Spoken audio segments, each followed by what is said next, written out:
seismic survey around the Sphinx, and they identified a very large geometrical chamber, about 15 feet beneath the forepaws of the Sphinx. The Great Sphinx of Giza has been photographed more times than almost any object on Earth. It has been sketched by travelers, mapped by engineers, drilled into by treasure hunters, buried to its neck in sand, and dug out again more times than anyone can count.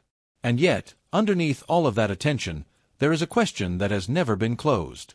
Somewhere beneath its front paws, according to a geophysical survey conducted more than 30 years ago, there may be a cavity. Not a legend. Not a rumor passed down from a psychic. A real anomaly, recorded on real instruments, by real scientists, and never excavated, never confirmed, never explained. That's the story today. Not a discovery that just happened. A mystery that has been sitting in a filing cabinet since the early 1990s, waiting for someone to actually go and look. To understand why that anomaly matters, and why nobody has simply dug it up and settled the question, you have to understand what the Sphinx actually is, how strange its history already is without any hidden chambers, and how much of what circulates about it online is built on almost nothing at all. So let's start where the real story starts, not with a headline, but with a survey crew standing in the sand in 1991, running instruments most tourists walked straight past without noticing. In 1991, a research team including geologist Robert Schoch and geophysicist Thomas DeBecke carried out a series of seismic refraction surveys around the base of the Sphinx. Their primary goal had nothing to do with hidden rooms. They were trying to measure how deeply the limestone walls of the Sphinx enclosure had weathered, hoping the data would help settle an entirely different argument about the monument's age. One we'll get into shortly, because it's just as unresolved as the chamber question. Seismic refraction works by sending shock waves into the ground and timing how long they take to travel through the rock and bounce back. Solid, unweathered limestone transmits those waves quickly and predictably. Weathered rock, fractured rock, or open cavities disrupt the signal in specific, recognizable ways.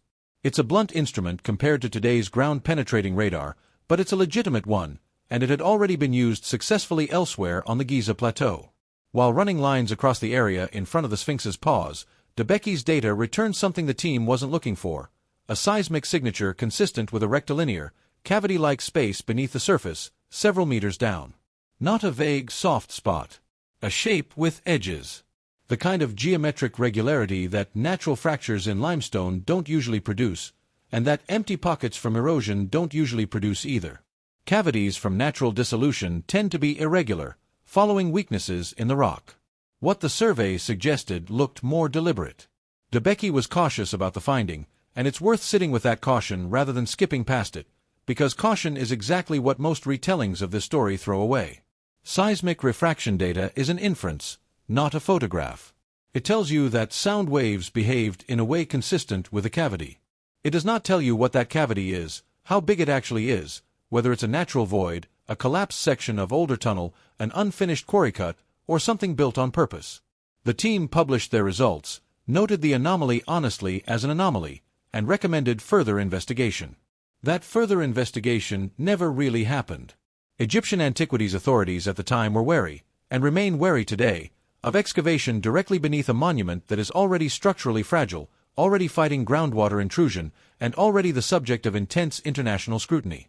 Drilling into the base of the Sphinx to chase a seismic echo is not a decision anyone takes lightly, and for 3 decades, nobody has taken it.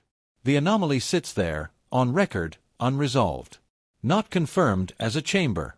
Not ruled out as one either. That's the honest version of the story. No blast doors. No breaking news. Just an old, credible, still open question that the Sphinx has managed to keep to itself for over 30 years. You cannot talk seriously about anything discovered near, on, or under the Sphinx without first admitting that archaeologists themselves are not unified on how old the monument is. This isn't fringe noise. It's a real scientific disagreement that has played out in peer-reviewed geology journals, and it shapes how any anomaly, including DeBecke's, should be interpreted. The mainstream position, held by the majority of Egyptologists, dates the Sphinx to the reign of Pharaoh Khafre, during Egypt's 4th dynasty, somewhere around 2500 BCE. This isn't a guess pulled from thin air. The Sphinx sits directly beside Khafre's Valley Temple, and the two structures share a construction relationship that's hard to explain any other way. The limestone blocks used to build the Valley Temple appear to have been quarried directly out of the trench that was carved to free the Sphinx's body from the surrounding bedrock. In other words, the Sphinx and the temple next to it look like two halves of the same building project, using stone from the same excavation. A statue of Khafre, carved from diorite, was recovered from inside that temple as well. Taken together, the layout of the whole Giza Plateau reads as one coordinated Old Kingdom undertaking rather than a patchwork of monuments from wildly different eras.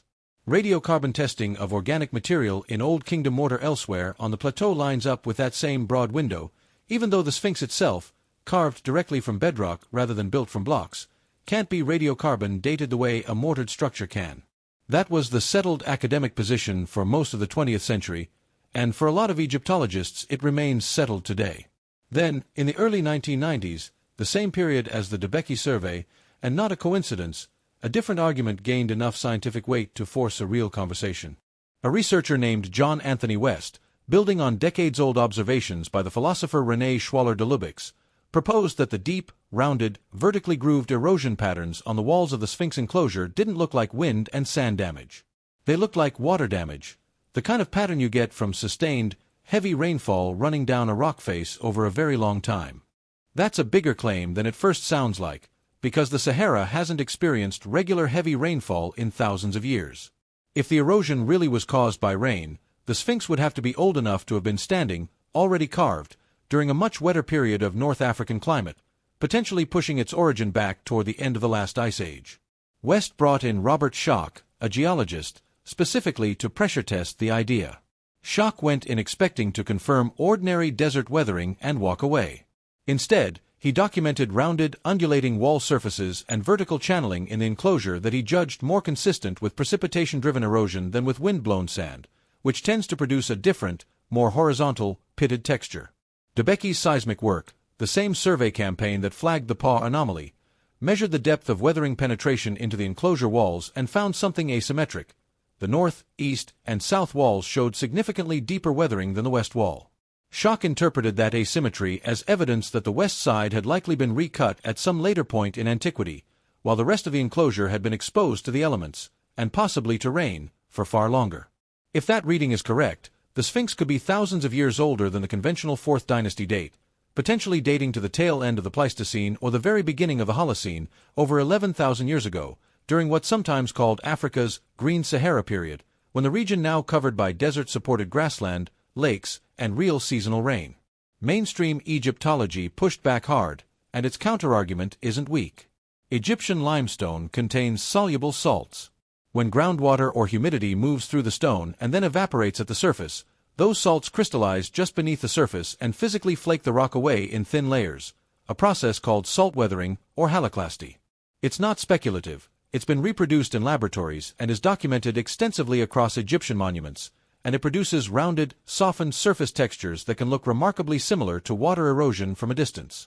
Researchers studying the Sphinx's stone in the 1990s argued that ordinary salt weathering, acting over roughly 4,500 years, could plausibly account for the erosion pattern without requiring any pre-dynastic origin at all.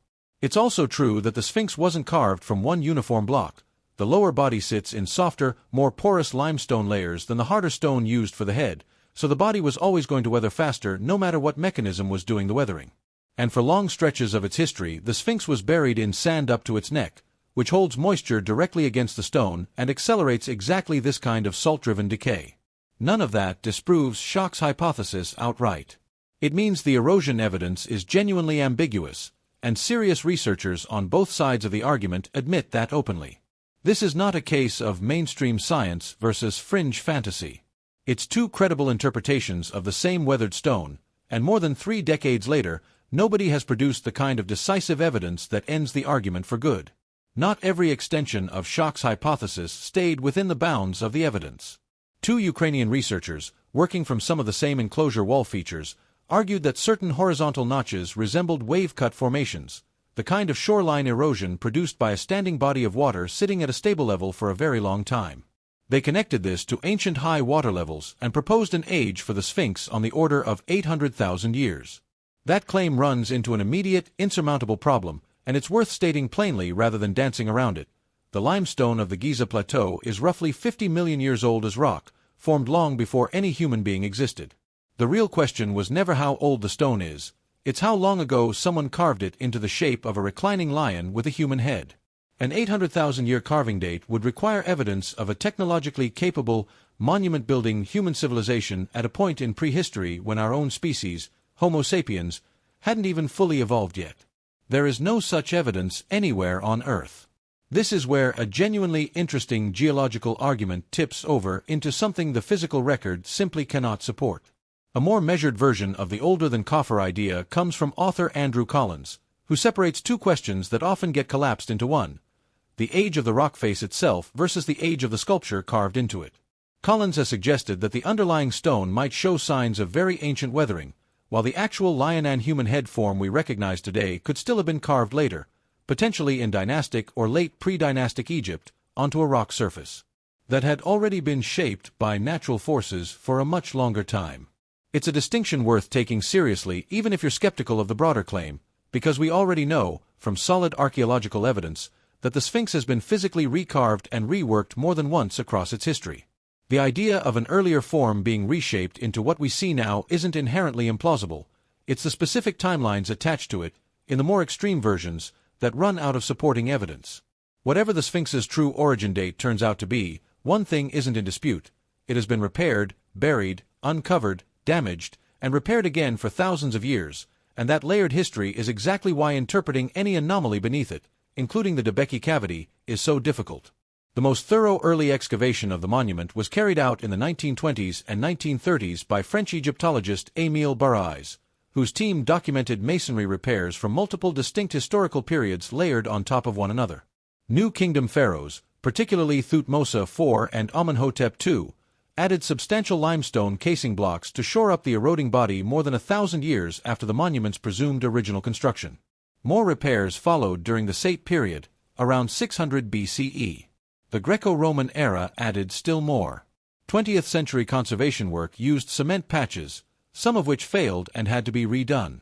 The most famous artifact tied to this repair history is the Dream Stele, a carved granite slab that Thutmose IV placed between the Sphinx's front paws around 1401 BCE, not coincidentally, right in the general vicinity of Debeki's later seismic anomaly. The stele records that the young prince fell asleep in the Sphinx's shadow while the monument was buried in sand up to its shoulders, and dreamed that the Sphinx promised him the throne of Egypt if he would clear the sand away. He did, and according to the inscription, he became pharaoh. Whatever you make of the mythology, the stele is solid historical evidence that by roughly 1400 BCE, well over 1,000 years after Khafre's reign on the conventional timeline, the Sphinx was already regarded as ancient, half-buried, and in need of rescue. Sand didn't just bury the monument once. It buried it, got cleared, and buried it again, repeatedly, for most of its documented history, and each burial and clearance cycle left its own mark on the stone and the ground immediately around the paws, exactly the zone where the anomaly sits. That matters enormously for the chamber question, because it means a cavity detected beneath the paws isn't automatically original construction, just because it's old and unexplained. It could just as easily be a collapsed section of an earlier excavation trench, a void left by centuries of clearance work, a natural cavity that opened up after repeated wetting and drying from all that sand burial, or, yes, something deliberately built and sealed. Seismic data alone can't tell you which. Only careful, controlled excavation could, and that's precisely the step nobody has taken. Once you start talking about anything hidden near the Sphinx, you run headfirst into more than a century of stories that have nothing to do with what instruments have actually recorded. It's worth clearing a few of them out of the way, because they tend to get mixed in with the real anomaly and make the honest version of the story harder to find. The most persistent one involves a supposed 1837 discovery of a secret entrance by French explorers, later covered up. That version of events doesn't hold up. What actually happened that decade was a British expedition led by Colonel Richard William Howard Vyse and his engineer John Shea Perring, who drilled a hole into the back of the Sphinx directly behind the head, hoping to find internal passages. Their drill rods jammed roughly 27 feet in, and when the crew tried to blast them free, they damaged the surrounding stone. When archaeologists cleared the site again in 1978, they recovered a fragment of the Sphinx's headdress in the debris left behind. No tunnel, no doorway, no cover-up, just a heavy-handed 19th-century excavation attempt that left a scar rather than a discovery. There is a genuine small tunnel carved into the northwest side of the Sphinx's rump, confirmed by researchers including Mark Lehner and Zahi Hawass, two of the most experienced excavators to have worked the Giza Plateau. But the important detail routinely left out of retellings is that it doesn't lead anywhere. It appears to be the work of later treasure hunters rather than the original builders, and it dead ends.